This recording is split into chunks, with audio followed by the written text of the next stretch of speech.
All right, so again, this is where you should be right now. Some of these things you're going to have to decide what you're going to keep, what you're going to get rid of. For example, if right here, there's a lot of detail, there's like 2 little tiny pieces of detail that I don't want to have cut out separately. So that's one thing that I may not trace. So don't trace your little tiny areas of detail, just because they will probably fall off your final project, and we can always add them in later if it's something that's going to work. What you're going to do is you're going to flip your piece backwards, and you're going to go through, let me take it off the cardboard.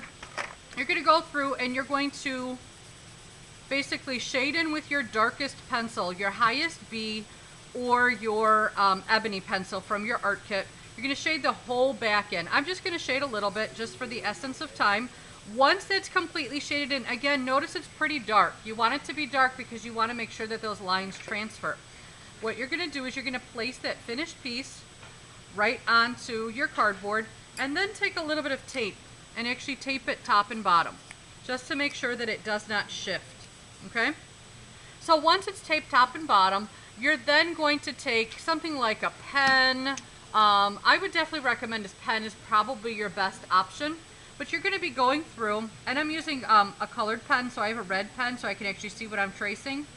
You're going to go through and you're going to trace your areas of detail.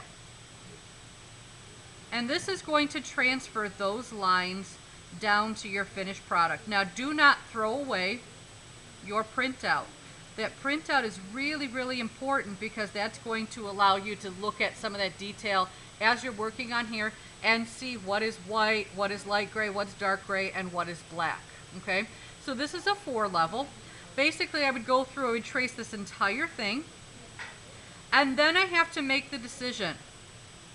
I definitely have to make the decision on what design or what kind of a texture I'm putting in each of the locations.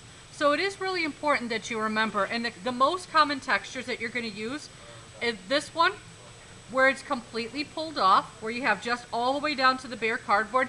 That is a great option for your blackest areas, okay? So the darkest areas of your picture, or some people actually did the lightest area of their picture in the past. The next one I would recommend for one of your grays is literally where you just pull off the top layer of cardboard and you have the corrugation showing. The other one is a little bit more challenging, but you can actually take and sort of rough up your surface. Maybe I'm going to use some cuts like this for a light gray as well. Just something that's going to give a little bit of visual clash to that finished piece. You want to make sure that the 4 areas or the 3 areas are contrasting. So again, the 3 most common are going to be plain cardboard for white, corrugation for gray, and all the way down to the bottom cardboard for the darkest value. Grays, if you have 2 levels of grays, you could do something like that, or again, something of your complete choosing. So make sure you do think about that and process that. So I'm going to peek, I'm going to show you kind of what it looks like. You can see, very difficult on camera to actually see. Let me see if I can zoom in. And I'm going to turn off the light. Let's see. So you can see a little bit of the outline of my eye in here.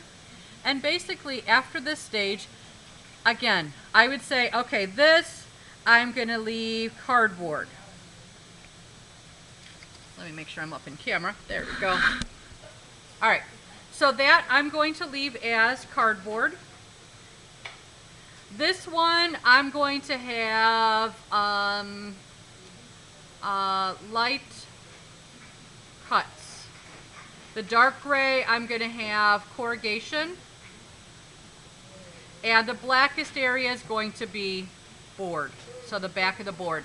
So those are my plans. That's how I would begin to execute. I would have this one right next to me over here, looking and seeing what my color plans are. Now, on some of the areas, you are able to actually write on your cardboard if you're pulling the cardboard away. So if I'm pulling the cardboard away from this darkest area, I could actually go in there and I could actually do some kind of a pattern inside of there to remind myself that that's what's going to happen as I work in that zone. So again, those are the kind of steps that you're going to follow. First, after you've got your picture, you're going to kind of plan out what it is you're tracing. Second, you're going to go ahead and shade the back of the paper. Third, you're going to tape it down. Then you're going to begin your tracing process with a pen. After that, make sure you've got your plan. Some people may come back in here and actually retrace some of this so they can actually see it a little bit stronger. Please go right ahead and do that. But again, after that, you're going to begin the process of actually tearing, cutting, and altering your cardboard for your portrait. And that's it.